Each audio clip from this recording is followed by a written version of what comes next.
ప్రార్థన కూడా నువ్వు చేసుకోవడం లేదు. దేవుని వాక్యం నీకు గుర్తుకుండడం లేదు, దాని ప్రకారం నువ్వు నడవడం లేదు. ఎందుకంటే నీకు వ్యక్తిగతంగా ప్రార్థన అనుభవం లేదు. నీకు వీలైతే వస్తావు, లేకపోతే రావు. అది కారణం తెలుసా? నీకు వ్యక్తిగత ప్రార్థన జీవితం లేదు. అందుకనే నీ క్రైస్తవ జీవితం చాలా బలహీనంగా ఉన్నది. వాడు నిన్ను ఫుట్బాల్ లాగా ఆడుకుంటాడు.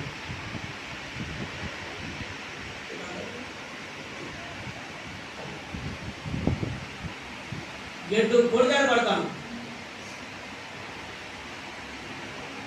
ఇది అంతరంగంగా జరిగేందుకు చూపెడతాను నేను ఇక్కడ వేదిక మీద. వాడు ఇట్లా చదివి ఏంటి వెళ్ళిపోతా అవును అంటే చిన్న శోధన రాగానే అతను ఇంటికన్నా ఆగిపోతాడు. నువ్వు బైబుల్ పడుకున్నా వాడు అతడు ఏం వెళ్ళిపోతావు, చర్చికి పోతాడు. కూర్చో పోవాలి కూర్చో అని కూర్చో. చిన్న సమస్య రాగానే ఇంటికన్నా ఆగిపోతాడు. ఎందుకంటే వాళ్ళకు ప్రార్థన అనుభవం లేదు. 5 నిమిషాలు అయిందంటే 5 నిమిషాలు 5 చదువుతారు. అది అక్కడే ఉంటుంది, ముందు అక్కడే ఉంటుంది. వాళ్ళకి అర్ధ గంట అనిపిస్తాడు, 5 నిమిషాలు అర్ధ గంట అనిపిస్తాడు.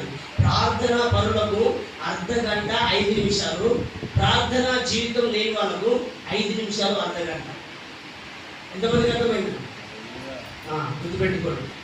ప్రార్థనలో కూర్చుంటే దేవుళ్ళరా ఉన్న స్థలాన్ని మర్చిపోవాలి. ప్రార్థనలో కూర్చుంటే ఉన్న స్థలాన్ని మర్చిపోవాలి.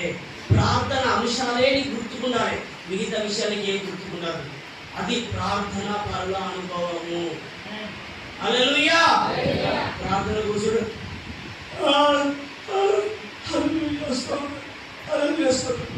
స్తోత్రం అనగానే ఉంటుంది. స్తోత్రం అనడం తప్పు కాదు. నీకు ప్రార్థన ఏం చేయాలో తెలియకంటాను, అది నా బాధ. హల్లెలూయా స్తోత్రం అనడం తప్పేమి రాక ఏం చేయాలో తోస్తలేదు నీకు. అన్ని మెదళ్ళ మొత్తం చిత్త చేదం ఉంటే ఏమవుతాయి? దేవుని వాక్యాలు నీ మనసులో ఉంటే వాక్యాన్ని ఎత్తిపట్టి నువ్వు ప్రార్థన చేస్తావు. నీ హృదయంలో భారం వేదన అనేది ఉంటే దేవుని